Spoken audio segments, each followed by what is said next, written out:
안녕하세요. 저는 30대 초반의 새댁이에요. 결혼을 한 지는 2년이 되었고, 제사를 지낸 지는 이번이 딱 세 번째인데요. 세 번째 제사에서 집안을 풍비박산으로 만들어낸 사연을 공유해볼까 합니다. 미리 말씀드리지만, 싹스 노골한 시어머니들은 혈압 오르기 싫으면 읽지 마세요. 저는 현재 직장을 다니고 있고, 남편과는 맞벌이로 돈을 벌어오고 있는 중입니다. 저희 남편은 이공계 계열로 고등학교 졸업하고부터 직장 생활을 쭉 하고 있고, 저는 그와는 완전히 반대로 문과 계열로 하필 또 남편과는 극으로 다른 국문학과를 졸업하고서 현재 글과 관련된 에디터 일을 하고 있습니다. 저희 둘 다 하는 일도 다르고 적성도 달랐지만 성격은 굉장히 비슷한 편이에요. 감정에 솔직한 편이고 감정에 잘 휩쓸리기도 하고 울기도 자주 울고 그와 달리 웃기도 자주 웃으며 행복을 얻는 것을 누구보다 소중히 생각하고 사는 사람입니다. 인생을 사는 거 한 번뿐이라면 좀 더 나은 삶을 살아야 한다고 생각을 하며 벌써 학교도 졸업했고 직장도 다니고 있는 마당에 여기서 돈을 더 벌거나 성공하는 건 어렵다고 둘 다 생각을 하는지라 돈을 더 벌어올 수 없으면 사는 삶이라도 좀 더 나아지도록 노력을 해야 한다고 생각을 하여 늘 일상에서도 소소한 것에 쉽사리 감동을 받고 기쁨을 얻으려고 노력을 하면서 살고 있고요. 욕심을 부리거나 욕심을 느낄 만한 일들은 웬만하면 기피하거나 피하려 하면서 지금 사는 정도의 만족을 하고 감사하면서 지내려고 늘상 최선을 다하는 중입니다. 연애를 5년 했고 그쯤 되면 누구보다 서로를 비밀까지 꿰뚫어 보면서 더 잘한다고 생각을 하는 수준이었습니다. 그래서 저희는 결혼을 하면서도 우리는 누구보다 잘 살 자신이 있다고 자부를 하는 사이였어요. 싸워봤자 둘 다 싸움이 크게 가는 걸 싫어하기도 했고, 저나 남편이나 싸우면 무조건 그날 화를 풀어야지 두 다리 뻗고 잠을 자는 성격이었던지라 길게 싸움이 이어져 본 적이 없었어요. 이 점은 결혼하고도 분명히 똑같이 이어질 것이라고 자부를 했고, 실제로 저희는 지금까지도 결혼을 하고 나서 단 한 번도 싸움을 크게 하거나 하루 이상 지속시켜 본 적이 없습니다. 자존심이 상당히 센 편은 아닌지라 누가 잘못을 했던 간에 화부터 풀어보자는 마음에 먼저 나서서 사과를 하려 하는 편이에요. 잘 살면서 재밌고 알콩달콩한 신혼살림을 즐겨보다 보니 웬만한 사람들처럼 저희도 저희를 쏙 빼닮은 이세를 얼른 가지고 싶었습니다. 연애 기간이 길어서였는지 신혼을 더 오래도록 즐기기보다는 얼른 이세를 가지고 싶어서 신혼 초부터 남들한테 말만 안 했을 뿐 저희는 둘이서 정말 열심히 노력을 했어요. 아직 아이 소식이 들리지도 않았는데 우리 애는 성별이 어땠으면 좋겠고 커서 누굴 닮았으면 좋겠고 또 커서 뭐가 되었으면 좋겠다는 아이의 인생 설계까지 아주 신이 나서는 늘 기분이 째질 듯이 기쁜 상태로 아이에 대한 얘기를 나눠보곤 했습니다. 주변 사람들도 저희한테 아이가 생기면 정말 너무 예쁠 것 같다면서 아이를 빨리 가질 것을 슬슬 추천해 주기도 했고, 그래서 저희도 뭔가 기대에 부응하고 싶어서 얼른 아이를 가져보고 싶었어요. 그런데 생각보다 짧은 시간이었지만 아이 가지는 게 절대로 쉽지 않은 걸 알겠더라고요. 남들은 사고 쳐서 결혼도 하고 불현듯 신혼여행에서 잘만 가지고 오는 애를 저희는 꽤나 몇 달을 넘게 공을 들여도 소식이 없는 걸 알고는 조금 이른감이 없지 않지만 인터넷에서 본 것대로 일단 병원에서 검사부터 받아보기로 했습니다.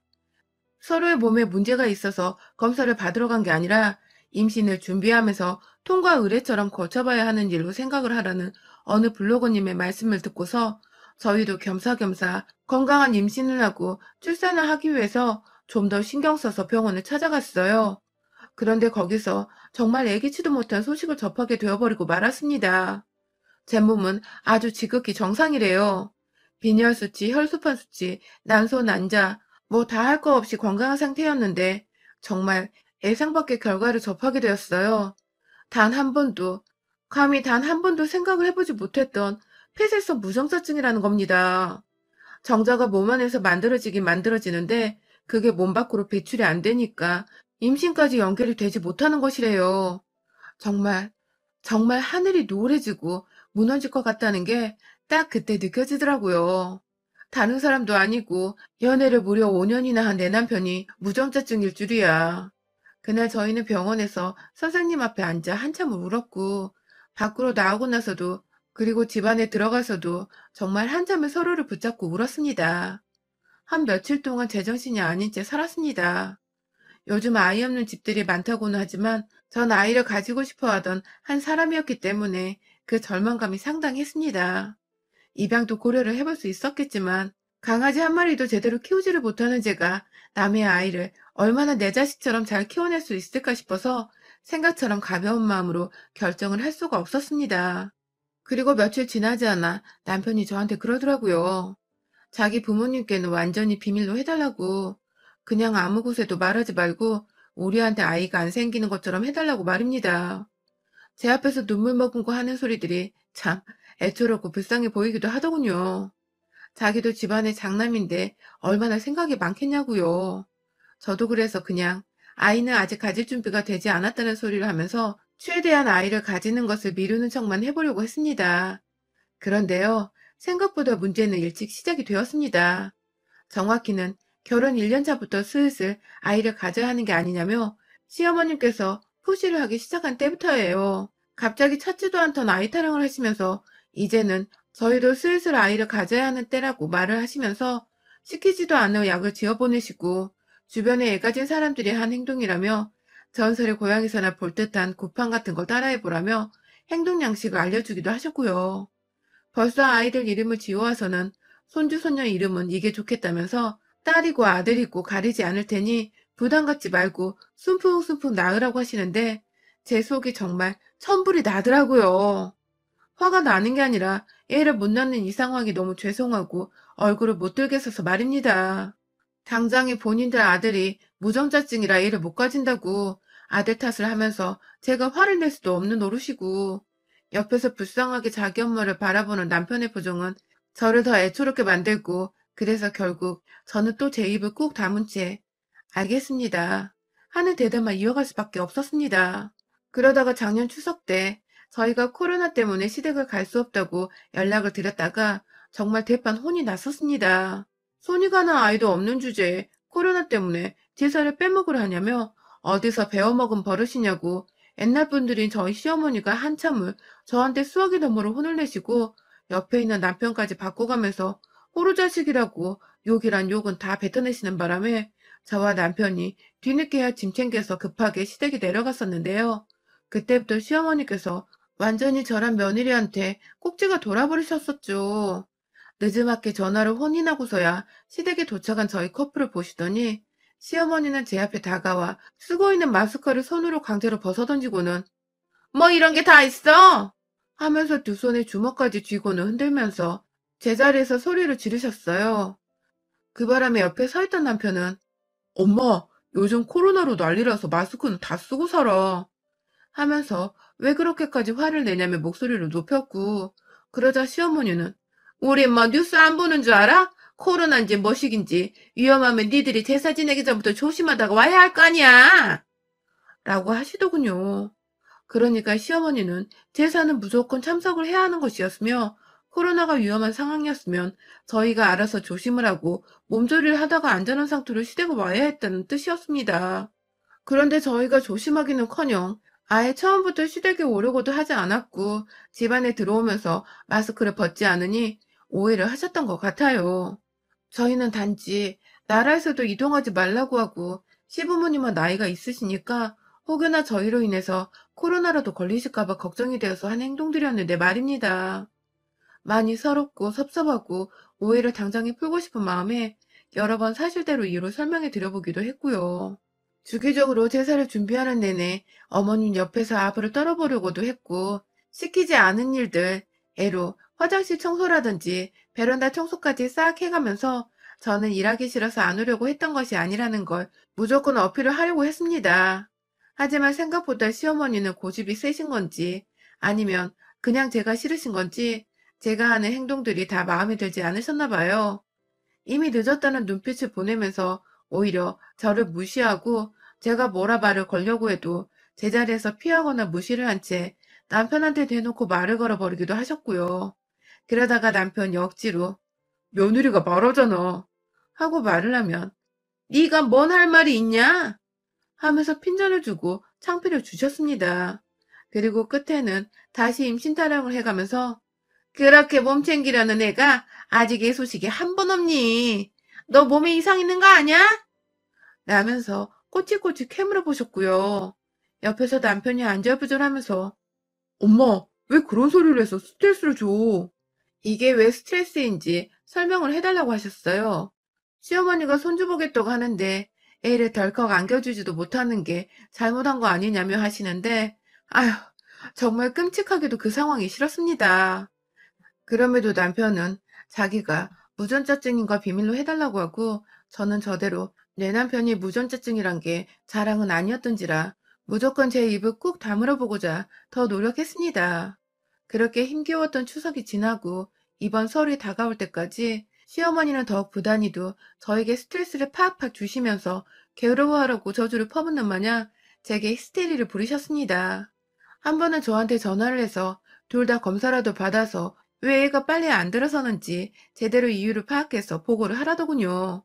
순간 우리 부자님인 줄 알고 소름이 다 돋았네요. 남편은 또 옆에서 열이 받는다며 시어머니 전화를 바꿔서는 도대체 왜 그렇게 애를 못 봐서 안달이냐고. 그럴 거면 직접 엄마가 나와보라고. 하면서 화를 냈고 저는 일단 싸우지 말라며 전화를 끊긴 끊었는데요. 에휴, 이거 참 그냥 솔직하게 말을 하면 이 정도로 싸움은 안 일어날 것 같아서 남편하고도 서로의 부모님께는 사실대로 말을 해보고자 했었습니다. 하지만 남편은 여전히 사실대로 말을 하길 거부했어요. 그러는 동안 저는 더더욱 시어머니의 미움과 괴롭힘을 받아야만 했고요. 제가 아이를 못 가지는 것 같다면서 요즘 여자들이 몸을 해프게 쓰면 불임이 쉽게 된다는데 라고 하면서 급기야 제가 결혼 전에 제 몸을 막 굴리고 다녀서 임신을 못하는 게 아니냐며 시비를 거신 적도 있었습니다. 제가 어머님 말씀 가려서 하세요 라고 제대로 화났다는 듯이 말을 해서 어머님도 그런 임신을 하면 되잖아 라고 맞받아치시며 대화가 극에서 극으로 떨어진 후 끊기기도 했었죠. 그것 말고도 조사님들이 노하시겠다며 제가 며느리 노릇을 제대로 못하는 여자애라서 사람 집안에 잘못 들여온 죄로 자기는 죽어서 눈도 제대로 감지를 못할 거라는 말을 회사에 출근한 저한테 연락을 해서 하기도 하셨습니다. 그 와중에 지 아들은 귀하고 불쌍하고 안쓰러워 죽겠는지 애 못 낳는다고 혹은 자기한테 혼났다고 네 남편한테 괜히 화풀이 하지 말라면서 끝에는 꼭 자기 아들 걱정만 한가득 했어요. 그러다가 이번 설 역시나 또 새해가 되자마자 애타령을 해대면서 올해도 애가 안 들어서면 너 진짜 문제 있는 년이라고 우리 집안에 들어와서 대 끊기게 할 일 있냐며 화를 내기를 반복하셨던 시어머니가 하루는 아예 작전을 변경하셨는지 완전히 다른 말투로 전화가 왔어요. 아가, 내가 널 너무 힘들게 해서 네가 스트레스로 애를 못 가질 수도 있는 거 아니니? 라고 하면서 또 저를 언제 그랬냐는 듯이 걱정하고 달래기를 하더니 기어코 제가 어머님의 변한 태도에 슬금슬금 마음이 풀려서는 솔직하게 제 생각을 말씀드리면서 여자 대 여자로서 이해를 구해보려고 했는데요. 어머님, 저희도 노력을 하고 있는데 아이는 정말 저희 뜻대로 안 되는 것 같아요. 하면서 조심스럽게 저희도 속상하고 힘들다는 듯이 그 한마디를 했는데 어머님은 정말 무슨 두 얼굴의 조커 마냥 말투가 싹 변해서는 저한테 그러시더라고요. 올 설에는 넣으면 재수없어. 온 집안에 재수온 붙을 것 같으니까 시댁 근처에 얼씬도 하지 말라고. 너 같은 재수없는 애를 내 아들 옆에 두고 있으면 얘 팔자도 함께 들어줄 텐데 큰일이라고요. 당장에 이혼해서 자기 아들이 멀쩡한 여자 만나서 손주를 볼 수 있게 하라고 부탁도 아닌 명령으로 한참 동안 재수없는 년이라고 지랄을 떠시더니 혼자 화를 못 이기겠다는 듯 전화를 끊으셨습니다. 그 바람에 저는 무슨 죄가 정말 재수가 움붙은 팔자 더럽고 불결한 년이 되어버린 듯한 기분을 느껴야 했고요. 남편한테 당장에 전화를 걸어서 네 엄마가 이런 소리를 했다. 언제까지 내가 재수없는 년 취급을 받아야 하냐고 서러워 울면서 화를 냈고요. 남편은 씩씩대며 자기 엄마한테 전화를 해보겠다고 했으나 전 다 필요 없었어요. 내가 왜 이런 취급을 단지 애 못 낳고 있다는 이유만으로 30 초반에 듣고 살아야 하나 싶어서 정말 제 화가 더 이상 참아지지 못했거든요. 남편한테 아무 소리 하지 말고 쥐 죽은 듯이 있으라고 했습니다. 그리고 저는 설날이 다가오기만을 지금 요날 요때껏 기다렸습니다. 원래대로라면 서둘러서 제사 준비를 도우려고 일찍부터 시댁으로 출발을 했을 텐데요. 시어머니 말대로 처음에는 안 가볼까도 했지만 늦지막히 시어머니가 거의 제사 준비를 조금이라도 시작을 하셨을 때쯤 도착을 했습니다.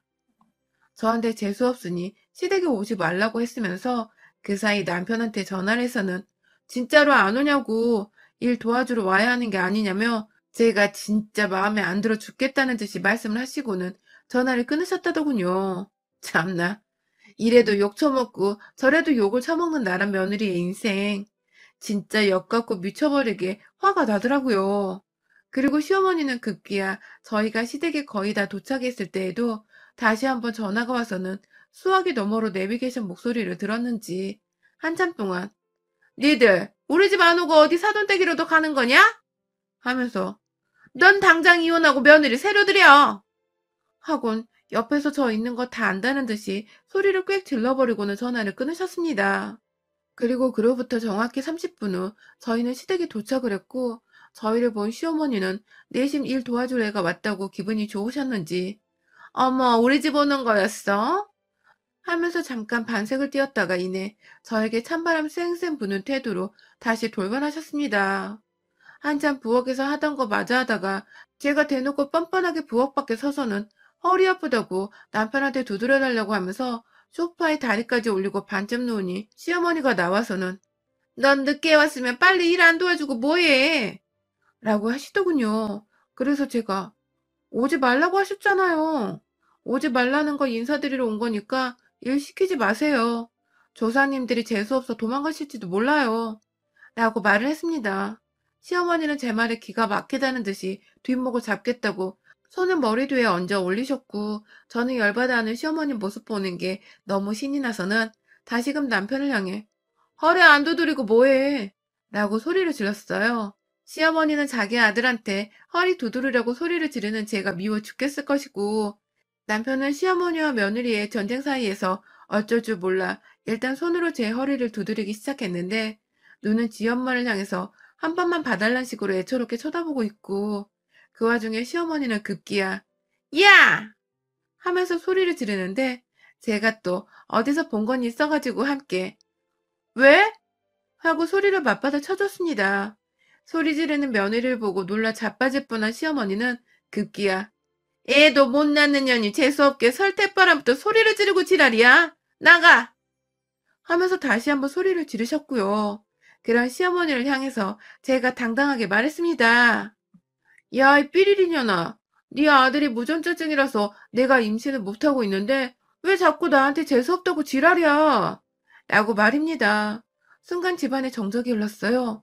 시어머니는 화를 내려다 말고 뭐? 무정자 뭐? 라고 말을 더듬거리기 시작했고 급기야 옆에서 고개를 숙이며 엄마! 하고 외마디를 흘리는 남편을 보고는 저게 다 뭔 소리야? 라고 남편을 들쑤셔 사실대로 말하라며 애원하기 시작했습니다. 남편은 그제서야 자신이 무전자증이라서 임신을 못 시킨다고 그래서 저는 아무 잘못이 없고 오히려 피해자라서 이혼을 당해도 자기가 당해야 한다면서 울고 불고 난리를 쳤고 시어머니는 그 앞에 주저앉아 땅을 한참 동안 바라보더라고요. 그리고 저는 그런 시어머니의 귓구녕을 향해서 아, 진짜 지랄을 떨어도 적당히 좀 떨었어야지. 네 뱃속에서 무전자증으로 재수 온 붙은 새끼가 태어난 줄도 모르고 어디서 만만한 며느리한테 지랄이야 지랄이 하면서 재수없는 년은 당신이라고 시어머니께 삿대질을 해가며 말을 하고는 한쪽에서 벽을 붙잡고 머리를 쥐어 싸매고 있는 시아버지께 인사를 드리곤 혼자 남편과 타고 온 차를 타고 친정으로 유유히 향했습니다. 시댁에 가서 자리 잡고 앉은 지 30분도 되지 않아서 일어난 일이었어요. 이게 다. 저는 그날 혼자 친정에 가느라 부모님 눈치가 보이긴 했으나 부모님께도 남편에 대해서 사실대로 말하며 시댁 어른들과 대화를 할 시간이 필요할 것 같아서 혼자 자리를 비켜준 것이라고 애들로 핑계를 댔고 저는 이번서를 이렇게 친정에서 모처럼 두 발 뻗고 편안하게 쉬다가 휴일 끝나면 서울로 올라가려고 합니다. 남편은 뭐 잘못한 거 없는 사람이었지만 그동안 자기 무전자증인 거 비밀로 해준 대가로 제가 시어머니한테 얻어쳐먹은 욕과 수모를 생각하면 두 발로 걸어서 서울집으로 돌아오게 하더라도 제 화가 제대로 풀리지 않을 것 같았습니다. 지금도 자기 전에 잘 자라고 문자가 왔고 하루 종일 자기는 우는 시어머니 달래주느라 밥도 제대로 못 먹었었다면서 엄마가 너한테 미안해하고 있다면서 화를 풀었으면 좋겠다고 하는데요. 애 못 낳는다는 이유로 남의 집 자식한테 그런 욕을 퍼부었던 시어머니의 머릿속을 일도 전혀 이해할 수가 없겠더라고요. 완전히 제가 불임이었더라면 하마터면 이 집안에서 평생토록 욕을 먹었을 거라는 생각이 들어 지금도 솔직히 아찔하답니다. 이대로 그냥 시어머니가 좀 더 오래도록 울고 불고 자기 자식 불쌍하다고 가슴 미어지는 시간을 가지도록 내버려 두려고 합니다. 여러분의 생각은 댓글로 남겨주세요. 오늘도 시청해주셔서 정말 감사합니다.